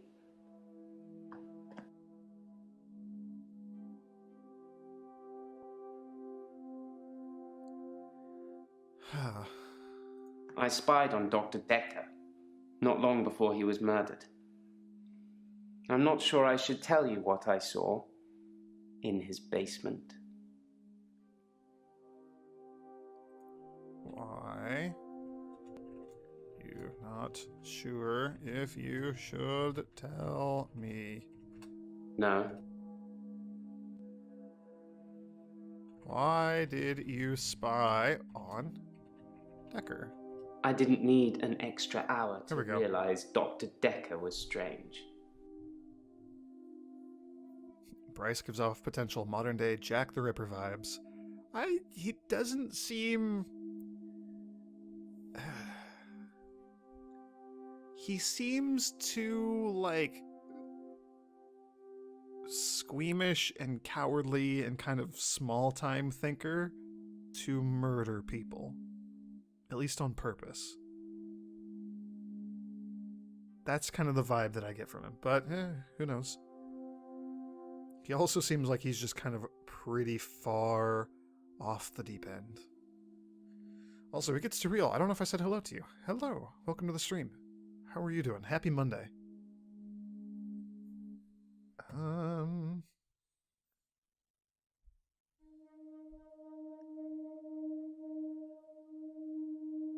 Okay, so he spied on Dekker because Dekker's crazy. There's the paper spike. Dr. Dekker frequently used that paper spike on his desk as an example. I'm sure he did it with the other patients too. He'd make me look at it, touch the point to see how sharp it was. He'd tell me that because Sharp spike. How sharp is the spike? in the last couple of Here we go. sessions I had with him, he put the spike through his hand. Here we go. He'd be grinning at me while he was doing it. No blood, no nothing. He tried to make me do the same, but I wouldn't.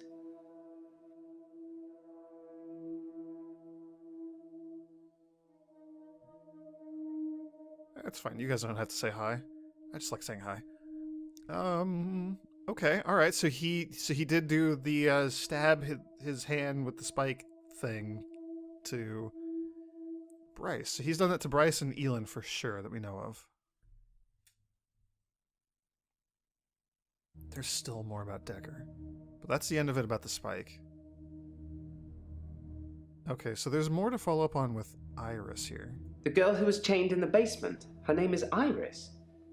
How do you know that? Not that it means anything. She wouldn't remember me anyway. Time was frozen.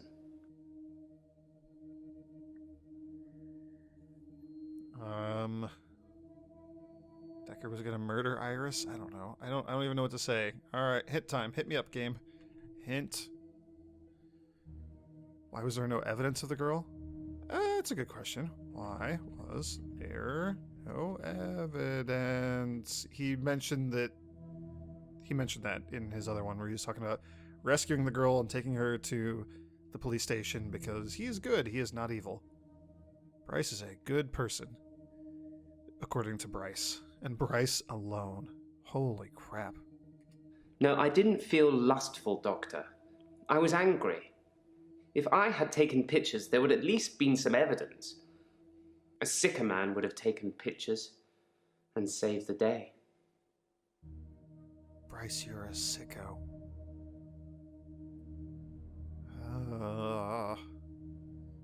Oh, there's also more with the hooded figure in the military. Whatever it is that's following me, Why doesn't the figure want to catch you?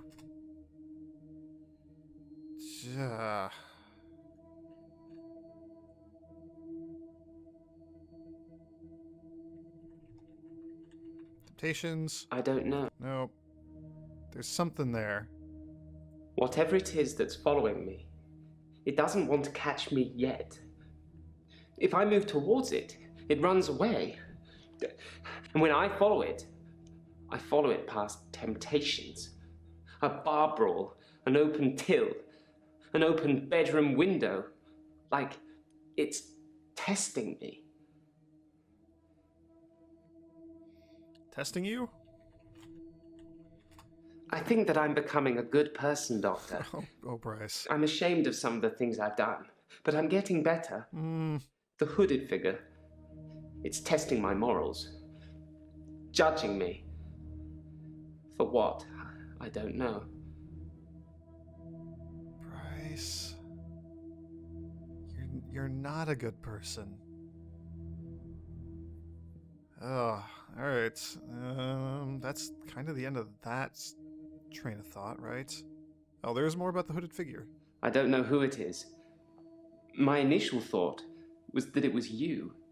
That I told you about my affliction and somehow you'd got it too.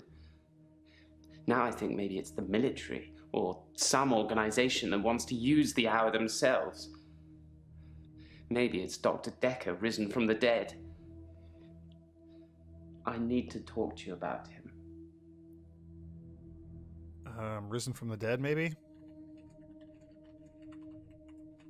Sometimes a grave I've dug becomes undug. Oh, here we go. People blame it on grave robbers.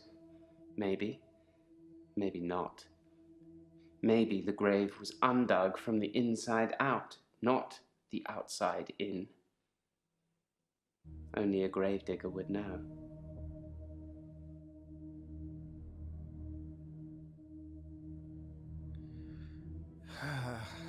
Okay, well that wraps up the hooded figure train of thought. So we still got Iris, Dekker, Oh, he wants us to burn his hard drive. Would you tell Jessica I love her?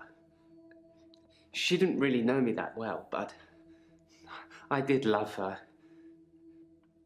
And also, there's a hard drive in the bottom drawer of my drinks cabinet. Please destroy it. Please, don't look at it. Yeah, let's go along with this. Yes, I will tell her you love her. I don't know what you're... Yes, I will burn the hard drive. There's a hard drive with all the pictures I've ever taken. Oh, we just had to ask about the hard drive. The one in the bottom drawer of my drinks cabinet. Don't let Jessica see it.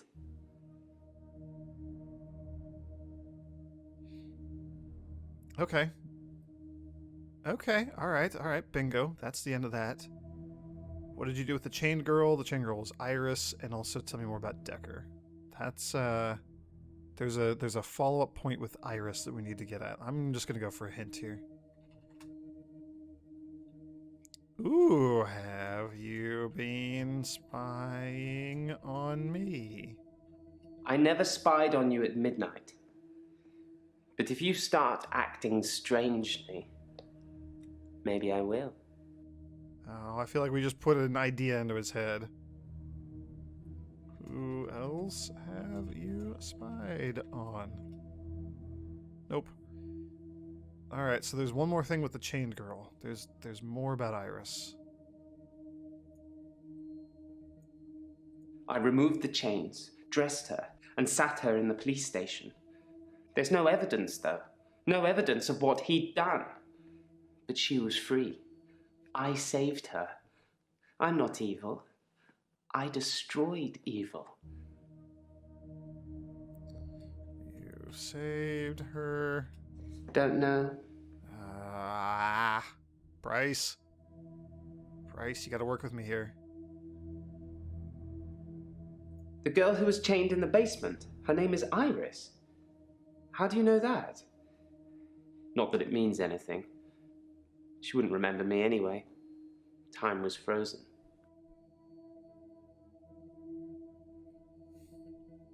Iris was going to be killed. Iris. Phew. Claire knows Iris. Okay. I was on the right track. I had no idea there was a connection between those two. Wow. Behind closed doors, eh?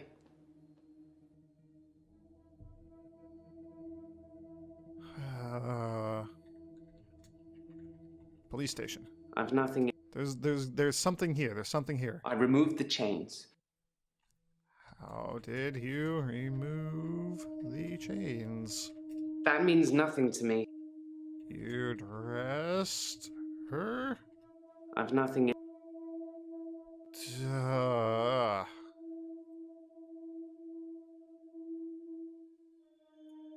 I removed the chains, dressed her. How did you get the girl to the police station? I don't know. I don't know either.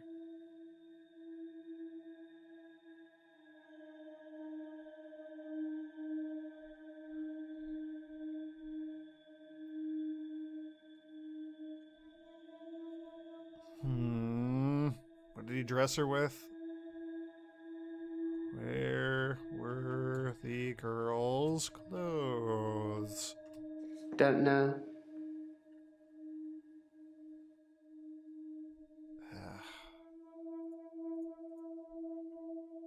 Hint.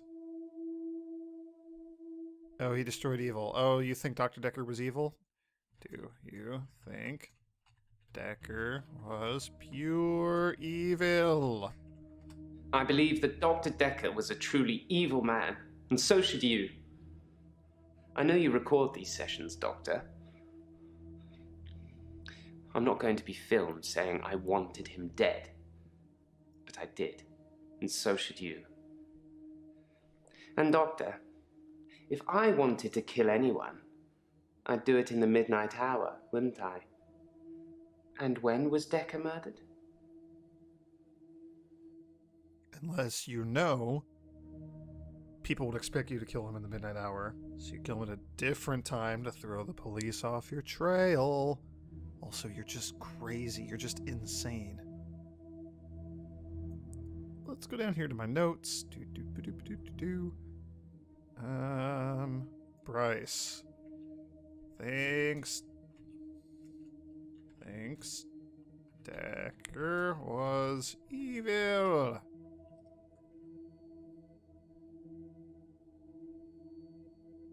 I still think Claire's the murderer.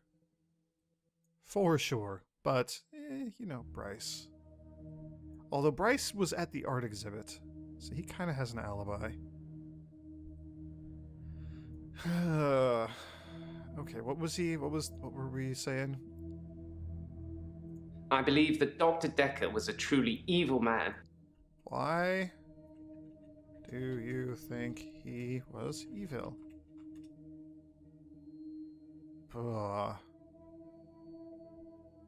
I'm the murderer. I think I'm Dr. Dekker.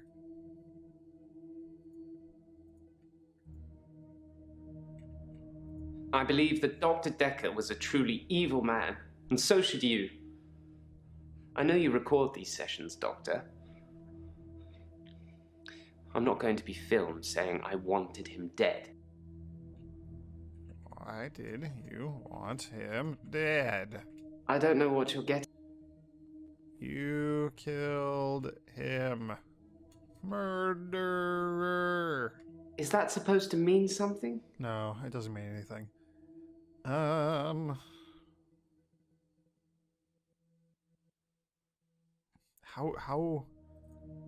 Whoops. I believe that Dr. Dekker was a truly evil man, and so should you. I know you record these sessions, Doctor. I'm not going to be filmed saying I wanted him dead. But I did, and so should you. And Doctor, if I wanted to kill anyone, I'd do it in the midnight hour, wouldn't I? And when was Dekker murdered?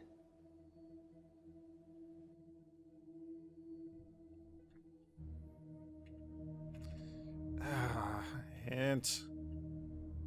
Ooh, has he ever killed anyone else during the midnight hour?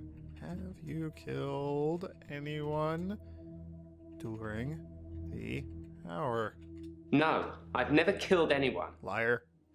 But then, even if I had, I'm not likely to tell you about it, am I, Doctor?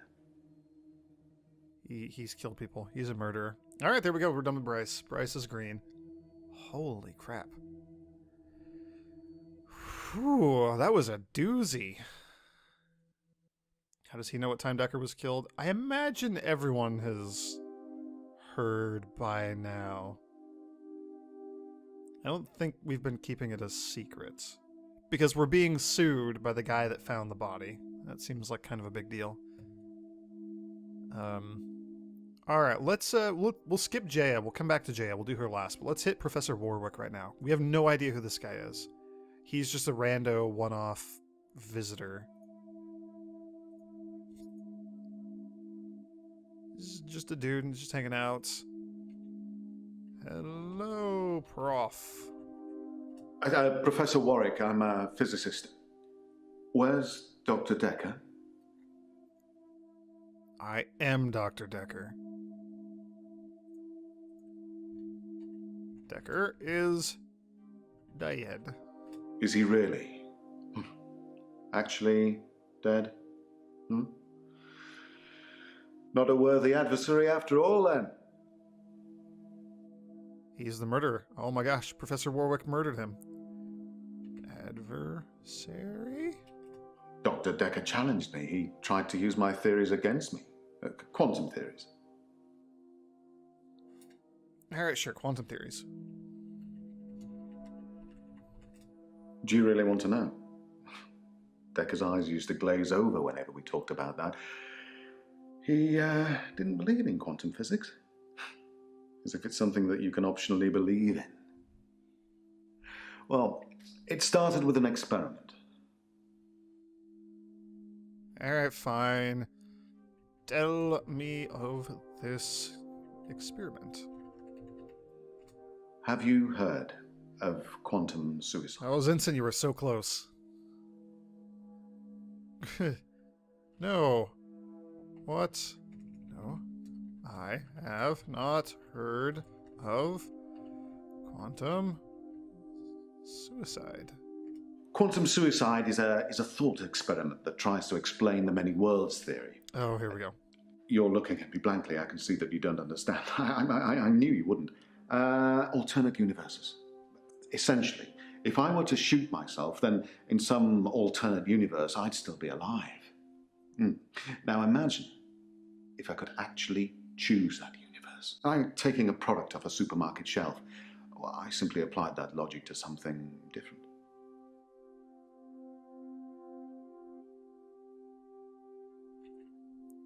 Other universes? Do you know, you remind me of Doctor Dekker. He always used to ask me questions I didn't know the answer to. Well, you're not a very worthy adversary then, are you, Professor? Take that! Haha! I win! What did you apply your logic to? Gambling. I set up an experiment whereby I would visit a casino and place a very large bet at a roulette table. Now, I would always bet on odd. Now, the results of this particular experiment were mundane. I won as many times as you would expect according to the laws of probability, but then I changed a parameter. What? Parameter? Quantum suicide required a loss of life to make it a realistic thought experiment. So I simply upped the stakes. Now, Did you every kill time yourself? I bet on odd, I would place everything I had on that one spin of the wheel, and it worked. Well, for a while. You're a gambling addict who doesn't understand how probability works. Got it. Why gambling? Why not gambling? My wife Vanessa left me for a neurosurgeon. Oh boy. She emptied our entire combined wealth into her barrister's wallet.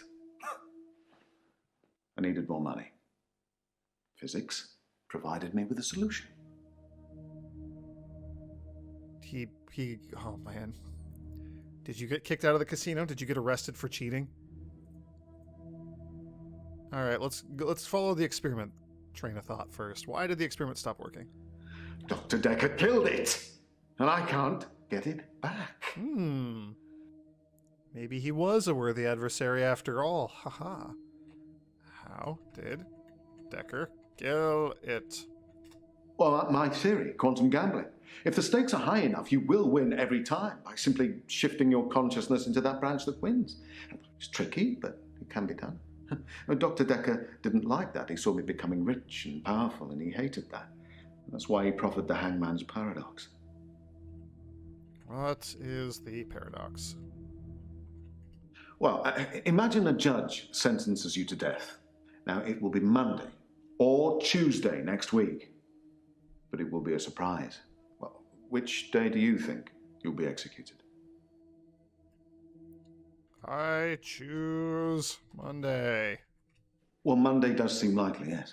Because if you're still alive on Monday at midnight, then Tuesday won't be a surprise. But if you're sure that it's Monday, then that won't be a surprise either, will it? Dekker tricked me. So he just made you think differently, and now you lost at gambling. Cool. I choose Tuesday. No, Nope, never mind.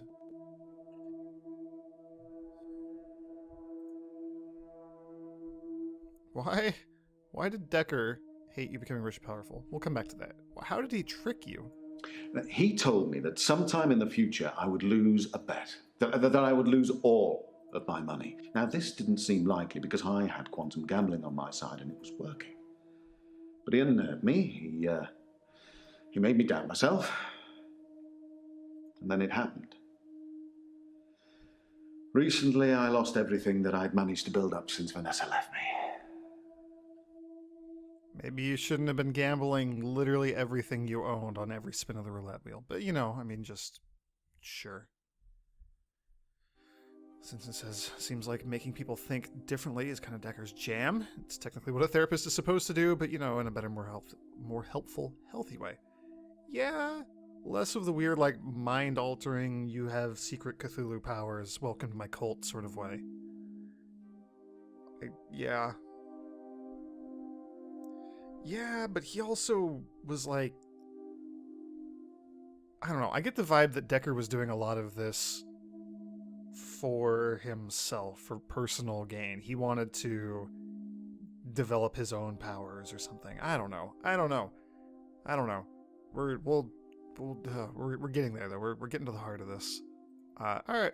Why did Dekker hate you becoming rich and powerful? Honestly? Well, I think he feared quantum physics. He didn't like things being explained in terms of science. Almost as if he'd have preferred chaos. As if he's an elder god worshipping cultist? He views himself as an agent of chaos. That ties into the other professor, Alderby's stuff. About how Alderby has this video about how, like, doctors and therapists and nurses and people who kind of heal people and correct the madness are like the last bastion of order, stopping the chaos that's being exerted by the will of the elder gods, like Cthulhu.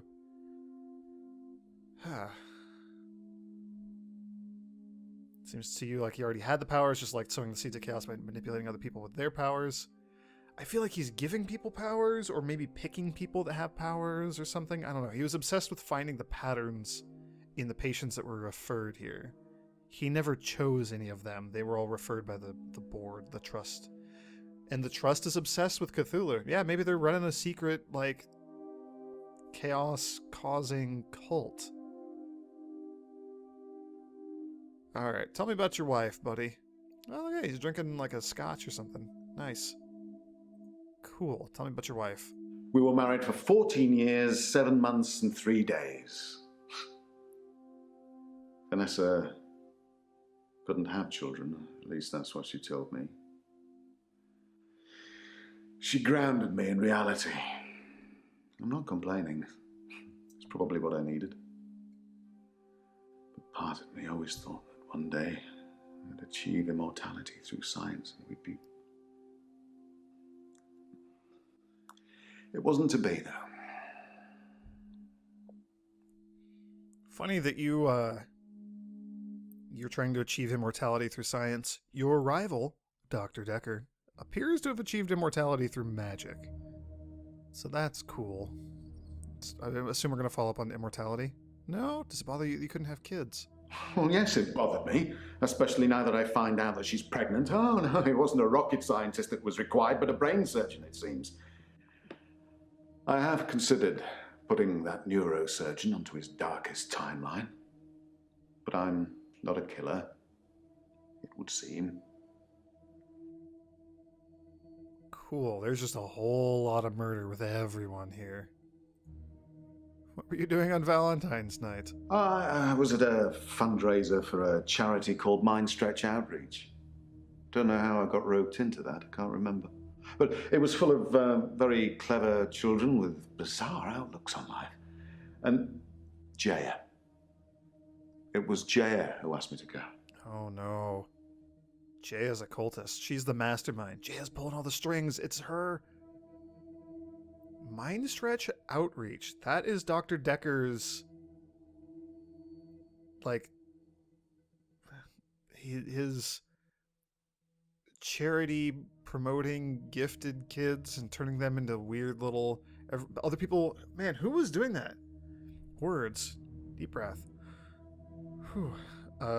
Nathan was accusing Dr. Dekker of creating like a little army of cultist children that worshipped him. Good grief.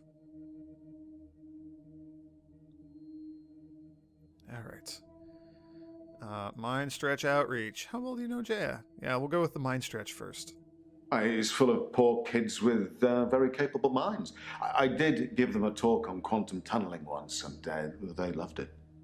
Not sure it'll put dinner on the table for any of them, though. All right, how well do you know Jaya? Oh, she's Dr. Dekker's lovely assistant. I imagine she's your lovely assistant now. Yeah, she always smiles and makes me a cup of tea before a session. That smile. Which reminds me, my session. Can we talk about my problem now? I get the feeling that you want to talk about Jaya. Do you have a thing for her? Yes, let's talk about your problem. Sure, yeah, let's do that. I'm not a gambler, Doctor. I'm a scientist. I need more money. It's true I've run out of money for my research. An opportunity has arisen. Oh, jeez. Oh, man, this guy just has a gambling problem and he's trying to rope me into it. All right, quantum tunneling, let's go back to that. You gave a talk on it to the little kids. Oh, you're going to have to Google that, Doctor, I'm afraid. I'm not a walking Wikipedia. I'd love to tell you, but I am paying you by the hour. Maybe look up Schrodinger's cat whilst you're there. All right, fine. Touche. What's your research then, buddy? Quantum gambling. It's a pet project. It's got nothing to do with work. But if I don't have significant amounts of money to lose, then there won't be enough jeopardy for the experiment to work. It sounds like the experiment already stopped working. Who do you work for? Well, the Ministry of Defense, of course. Guns aren't going to win the next war. Quantum physics is. Do you by chance put on a hood and follow somebody around when time has stopped? The Ministry of Defense. Good grief. All right, what's your opportunity, man? A very wealthy group of individuals have offered to pay me a very large sum of money if I attend their next private soiree. They don't want to talk or anything like that. They want a practical demonstration. Are they going to kill you? Are you going to commit quantum suicide? Yes, let's hear about this. What's the practical demonstration? They'll pay me £1 million if I can successfully survive 6 rounds of Russian roulette. Oh, wow. Now, I am worried because of what Dr. Dekker said, but, well, I can't help but thinking that the stakes are so high I can't possibly lose. What do you think, Doctor? Should I take them up on their offer? Hell yes, absolutely. Take that offer. Splendid. I can't lose, Doctor. Let me demonstrate. Oh no. Oh gosh, is he going to kill himself here? Oh no, are we going to have another dead person to deal with?